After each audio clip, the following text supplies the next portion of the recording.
There's no other metal that shines like silver. Silver is the most reflective metal on the periodic table.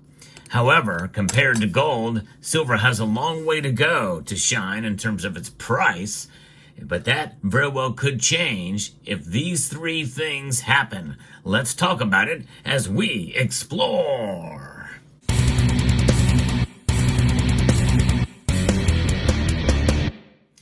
There's a lot of us that pine for the days when silver could outperform gold and reach record highs. We're a long ways off from it. In the meantime, there are opportunities whenever there are dips in silver's price, and that's where Summit Metals comes in. They are a new bullion dealer out there, and they have some great prices and great service. They've only been around for a little while, and already they have repeat customers coming back. That is a testimony to the service that is provided there. So check out Summit Metals. Now I'm going to be referring to an article here by Jesse Colombo that gives us three conditions that must be met before silver were to surge like gold. Now, I've come to like Mr. Colombo's writings. I find a lot of this information very useful. I'm going to insert some of my opinion in here too, because I think there's a lot to digest in terms of what the market is doing with silver and why it's not there yet with gold. Now, there is a time now we've been seeing gold surge to all-time highs yet again for the second day as of the recording of this video. We've seen silver break new record highs yet again. It looks like the bull market for gold is going to continue, especially now what's going on with the election and the uncertainty behind it. The same frustration with silver is what we're seeing as gold has broken out in multiple non-U.S. currencies. And I think this is what makes Mr. Colombo's outlook so interesting, as he's not just looking at U.S. currency here. So investors should remain patient with silver, and I've always encouraged my viewers as well to remain patient with silver. At the very least, hold on to your silver. Silver is a metal that if you hold it long enough, it will bear its fruit. Now, what does that mean?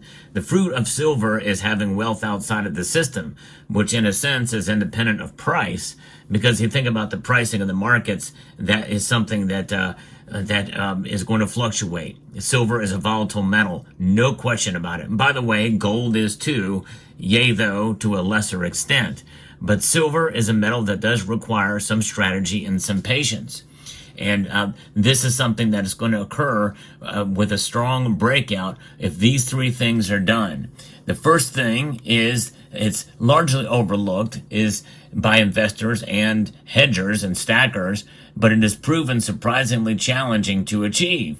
The spot price of silver must close decisively above its $32.50 resistance level. I think most analysts out there, including myself, believe that $32.50 is the resistance. We've seen it get there before, but not maintained for long enough. The $32.50 resistance level was established at the May high, after which silver pulled back and remained stagnant over the summer. Silver recently attempted to break above that level on September the 26th and recently in October, on October the 4th to be specific. But both efforts fell short, leading to subsequent pullbacks. The time is approaching, however, when silver will finally break through and close above that level, sparking a significant rally is what he believes. Now, I'm not necessarily sold on that yet. I have made a prediction of $35 silver by the end of the year, but that may not be sustainable either, but we'll see. And I think he's relying on technical analysis.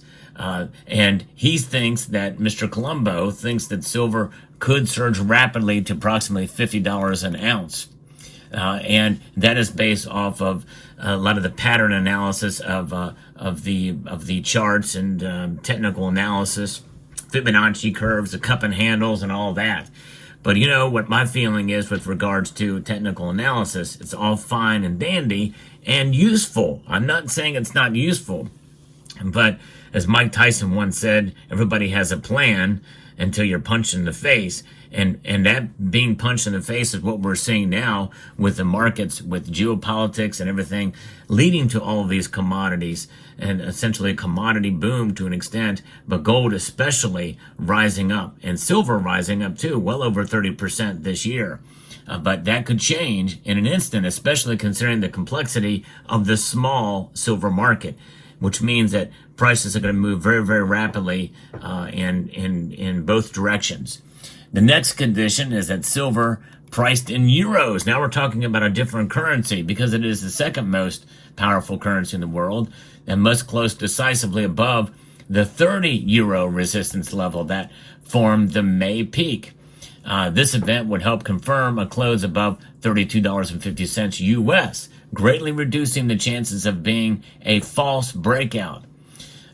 Jesse finds it valuable to analyze silver price in euros as this approach removes the impact of US dollar fluctuations, offering a clearer view of silver's intrinsic strength or weakness. And he's, keeping in the possibility of weakness as well, too, measured there. Silver price in euros often respects round numbers like 26, 27, and 28 euros, frequently establishing key support and resistance at these points. These levels are worth watching closely. And that is certainly something that you got to keep in mind. That is kind of piggybacking on the first one. But if you get two currencies, two of the most powerful, doing that, then it's going to be a potential game changer there. The final condition is more esoteric. He believes it will significantly reduce the likelihood of an upcoming silver breakout being a false one. An index that he's developed called the Synthetic Silver Price Index must close above its key resistance between 2560 and 2650. This is their index measured levels. This index represents an average of gold and copper prices, with copper's price adjusted multiplied by 540 to prevent gold's higher price from disproportionately influencing the index. It is a method that he's created there, but he must really be into the technical analysis and being able to measure different commodities. Copper is a metal that I have stressed. A couple of years ago, I did a video talking about why copper is important in relation to silver, and I've actually referenced it multiple times in my videos that I think it's important to look at copper especially because the two metals are so closely aligned in terms of their industrial use.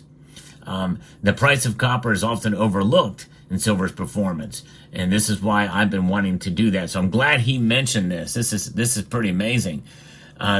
Now, as he said earlier, there is a high probability that silver will quickly run to $50 an ounce once these three conditions are met. He's focusing on $50 as a relatively short-term target because it is a significant psychological level and the peak reached during both the 1980 and 2011 rallies. Now, that's where I disagree with him. Just because it is a psychological target does not mean that target will be met. Not by any stretch. Because look at the derivatives market. Look at all the different factors that have really kept silver down compared to gold. And those are mainly because it's seen as a commodity. And so I don't think that those things, even though it would be nice to see, a lot of us would like to see that occur. But I think that I don't necessarily think that we should look at it because of that, because that's what people are focused on. One of the reasons why he's so bullish on silver is because its monthly chart reveals a recent breakout from a massive 2-decade-long triangle pattern. Again, getting into technical analysis, the breakout signals that silver is on the verge of a powerful bull market. And that very well could happen based off of the patterns that we've seen in the past. But what are we seeing right now that's not a part of this analysis? And that is inflation, which I think should make a stronger case for silver. No question about that.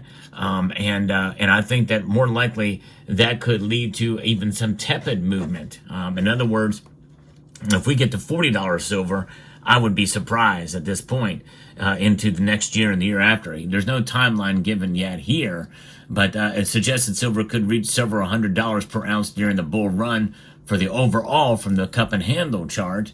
of what he's saying there, getting into some technical analysis over the long course of time. But we'll see and when that would occur and how that would happen.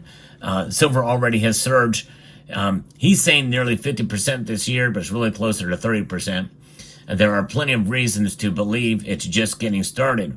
One reason is that the long-term gold to silver ratio chart shows silver is currently significantly undervalued compared to gold. That's true. Does not mean that it's going to resort back to the mean or median or any kind of averaging you can think of.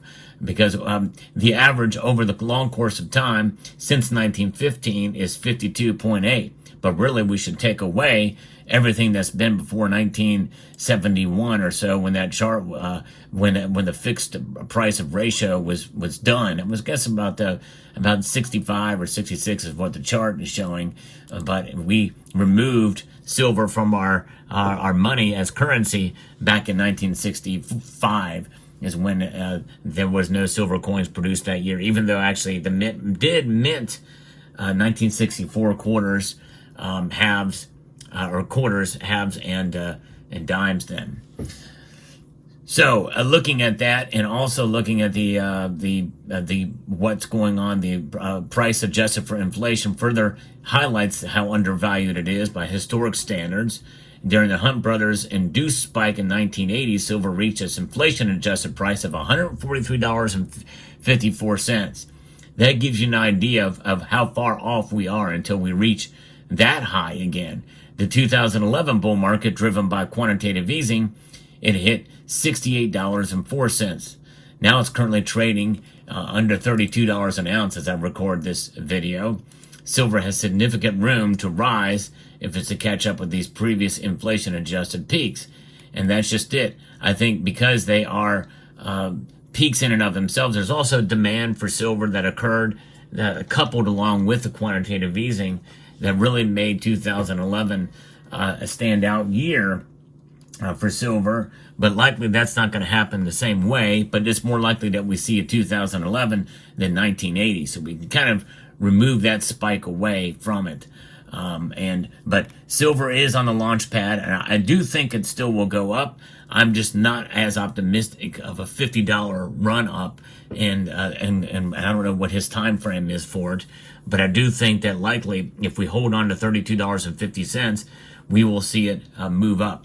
And move up dramatically. Now, he is saying that $50 is where the previous times were, and where gold is now, and that's going to happen. I do think that could be the precipice for it, but I think more things need to occur in order for that to happen.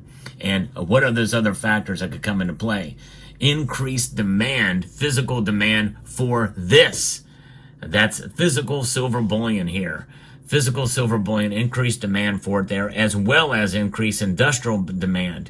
That is what is going to trigger an all-time high. I just did a video recently about how the silver market could change, especially if we see a squeeze, an actual squeeze in the COMEX and the LBMA for industrial demand for silver, and that continues, and it continues either with or without a recession.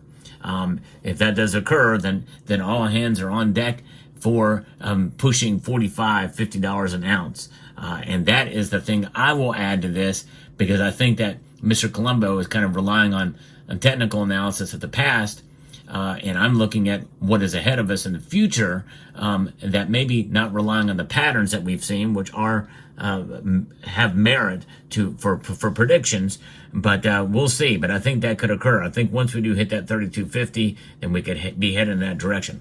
Let me know what your thoughts are in the comment section down below. I hope you found this video informative, insightful, and educational. If you did, I hope you will press that like button down below. And I want to extend a multitude of gratitude to each and every one of you for taking the time to watch, and to encourage you to please rate, share, comment, and subscribe.